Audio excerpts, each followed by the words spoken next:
ইতিহাসে রাজনৈতিক হত্যাকাণ্ড বা গুপ্ত হত্যা নতুন কিছু নয়। তবে ইতিহাসে সবচেয়ে বেশি রাজনৈতিক হত্যাকাণ্ড ঘটেছে যুক্তরাষ্ট্রে। 1884 থেকে দেশটিতে এখনও পর্যন্ত 58টি রাজনৈতিক হত্যাকাণ্ড ঘটেছে। এর মধ্যে 4 জনই ছিলেন দেশটির ক্ষমতাসীন প্রেসিডেন্ট। সেদিক থেকে বলতে গেলে বাংলাদেশেও প্রেসিডেন্ট থাকা অবস্থায় রাজনৈতিক হত্যাকাণ্ডের শিকার হয়েছেন 2 জন। আমাদের প্রতিবেশী দেশ ভারত, পাকিস্তান ও শ্রীলঙ্কাতেও এই ধরনের হত্যাকাণ্ড ঘটেছে। সেই সাথে মধ্যপ্রাচ্য থেকে শুরু করে ইউরোপ, আমেরিকা কিংবা আফ্রিকা কম বেশি সবখানেই ঘটেছে এই রকম রাজনৈতিক হত্যাকাণ্ড। রাজনৈতিক হত্যাকাণ্ডের শিকার যারা এর আজকের পর্বে তুলে ধরা হয়েছে এমন কিছু হত্যাকাণ্ড বিষয়। লিস্টের শুরুতেই আছে ভারতের স্বাধীনতা আন্দোলনের অগ্রগামী মোহনদাস করমচাঁদ গান্ধী বা মহাত্মা গান্ধী।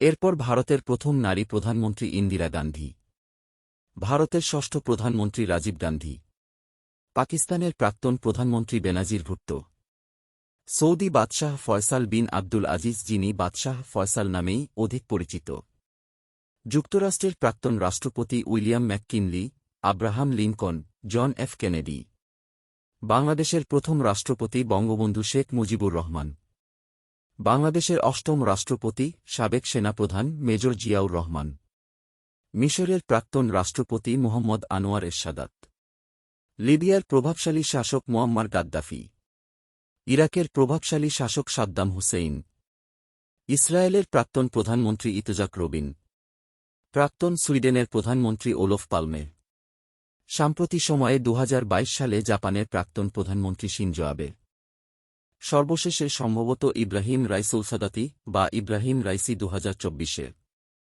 মৃত্যুর আগ পর্যন্ত ইরানের অষ্টম প্রেসিডেন্ট হিসেবে দায়িত্ব পালন করেন।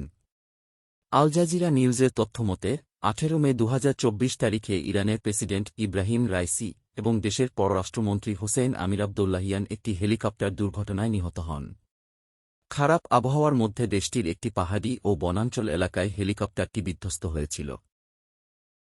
এর বাইরেও আরও অনেক রাজনীতিবিদ ও মনীষীদেরকে যুগে যুগে হত্যা করা হয়েছে।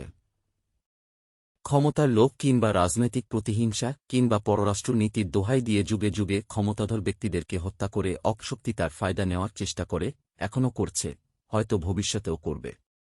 দেশে দেশে রাজনৈতিক দ্বন্দ্ব লাগিয়ে দেয়া, এক দেশকে আরেক দেশের পিছনে লাগিয়ে দেওয়া বা কোনো রাজনৈতিক দলকে অন্য দলের পিছনে লাগিয়ে দেওয়ার পিছনে কুচক্রী মহলগুলি কাজ করেছে, এখনও করছে। এগুলো থেকে আমাদের সতর্ক থাকা উচিত এবং চিন্তা করা উচিত অবশ্যই। তথ্যগুলো বিভিন্ন online study, Al Jazeera, the Guardian, Wikipedia সহ অন্যান্য অনলাইন সোর্স থেকে নিয়ে আসা হয়েছে। আমি চেষ্টা করব আরও বেশি করে তথ্যবহুল ভিডিও প্রদানের মাধ্যমে সকলকে এই ঘটনাগুলোর বর্ণনা এবং পিছনের কারিগরদের উপরে তুলে ধরার। ধন্যবাদ সবাইকে, সাথে থাকুন।